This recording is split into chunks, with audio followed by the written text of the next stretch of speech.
Is that me? She looks exactly like me. Are you Greater Lord Rukkhadevata? Yes, that's me. Are you surprised by my appearance? Irminsul and the surrounding lands have been reproduced here as they were years ago. But this is just a realm of consciousness. We are manifestations of the same nature. Hence why we would appear exactly the same. We're of the same nature. Why? Because you are me, and I am you. You are me in the new samsara. The new samsara? As Greater Lord Rukkhadevata, I'm the avatar of Irminsul. And you are the purest branch snapped from Irminsul. Imagine it this way. Even if a tree dies, its branches will eventually take root and grow, continuing the tree's life in another form. I'm merely the remaining consciousness of Greater Lord Rukkhadevata. The real me has presumably died a long time ago.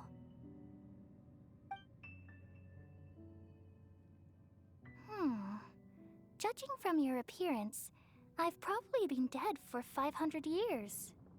But you're finally here. My new self in the samsara.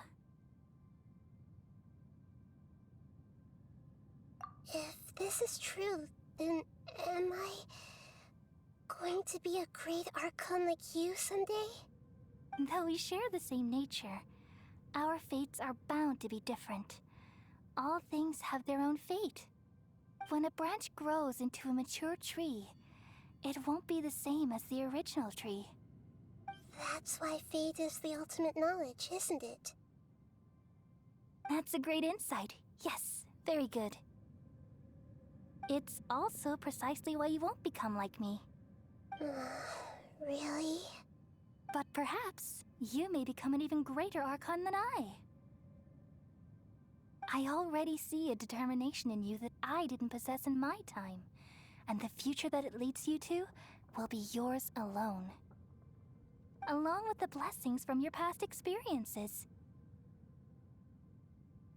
Don't worry. The growth of wisdom— Come to think of it, thank you. Nothing makes me happier than discovering that the Archon I always admired was in fact myself in another fate. It's so nice to speak with you, Greater Lord Rukkhadevata. The feeling is mutual. From the moment I snapped the branch off Irminsul and created you, I've also looked forward to talking with you. Could you tell me why you wanted to create me? And what exactly happened when you died? Ah, I see. You're here seeking answers, right? Everything that day, even the sky itself, changed into a color like this. At that time, the seven were all summoned to the nation of Conria. Except for me. I had a more important task to attend to. I had to protect Irminsul. The disaster occurred together with the pollution of forbidden knowledge. At that very the pain started to torment my mind.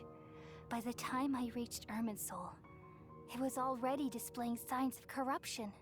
Had I not repelled the pollution of forbidden knowledge with King Deshret thousands of years ago, I might have felt even more hopeless and lost. So what exactly is forbidden knowledge? It's a kind of knowledge that doesn't belong to this world, and a form of truth that can't be understood. It came from the very bottom of the abyss. Even I could never understand it. The world is constantly rejecting it, leading to all kinds of bad phenomena. If we allow forbidden knowledge to pollute Irminsul, I'm afraid the entirety of Tevat could fall apart. So, there's knowledge that even the God of Wisdom can't understand? At that time, I knew I couldn't repel the forbidden knowledge with my strength alone, which is why I created a device that compiled human wisdom and named it the Akasha. It's truly the world's most amazing invention. Thank you. For a long time, I thought dreams were the fruit of human wisdom. Though it was selfish to do so, I borrowed people's dreams using the Akasha. Then I compiled their wisdom and all of my own power. Well, did it work? Thanks to the wisdom of the people of Sumeru, almost all the forbidden knowledge was cleared from Irminsul. But things didn't go as smoothly as I thought. I had a terrible headache, which gave me an uneasy feeling. And then I remembered that my consciousness was also connected with Irminsul. It brought me knowledge and wisdom, but vile corruption as well. From the very beginning, my existence had been polluted by the forbidden knowledge. Oh no.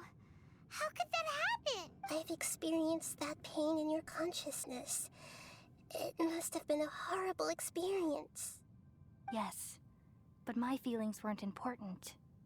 The important thing was that even if I died, my existence and everything related to me would continue to exist in Irminsul as memories and knowledge, meaning that the forbidden knowledge couldn't ever be permanently eradicated. And there's no way for me to eliminate myself. It would be a sort of paradox. So, I took the purest branch of Irminsul as my incarnation in the next samsara, and left a trail of clues, all in hopes that you would come here and remove me and my pollution from Irminsul forever. Wait, no, I can't. So you realize what that implies. You are very smart indeed. Irminsul has all the knowledge and memories of this world. And as you've realized just now, removing me from Irminsul means I essentially will never have existed in this world. But this is the only way to save Irminsul. People love you so much and they've missed you so much over the past 500 years. I am exactly the same. So how can we just forget you like this? Is there really no other way? There must be something else I can do. You're the god of wisdom, Booer. You should know that there is no other way. But this is so cruel. I don't want to forget you. No need to feel so sad, Booer. As someone who delights in wisdom, you should feel joy at finally finding the answer. These are the words in their entirety.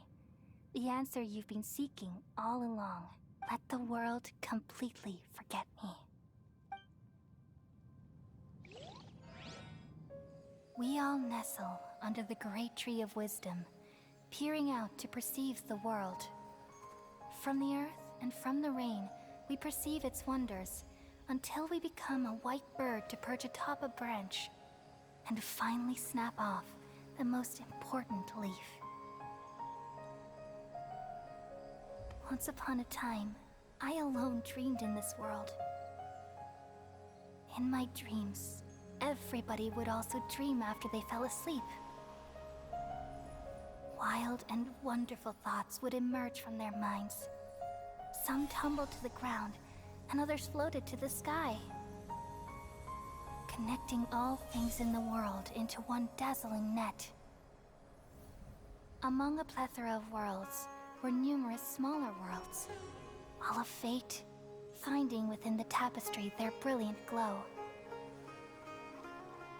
I gradually understood that these indescribable and constantly changing things are the most profound things in the world.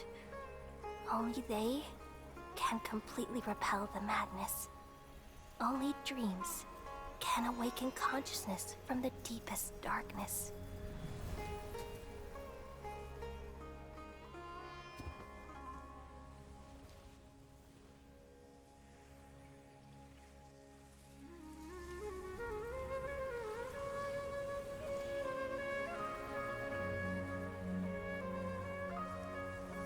I'm the one who posed this question, yet also the one who sought a solution. Saving the world with the dreams of the people used to be my answer.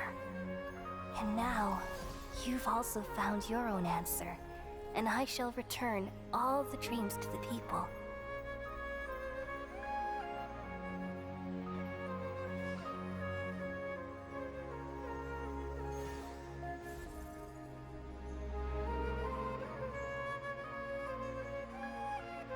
Goodbye, people of Sumeru. May you be blessed tonight with the sweetest of dreams.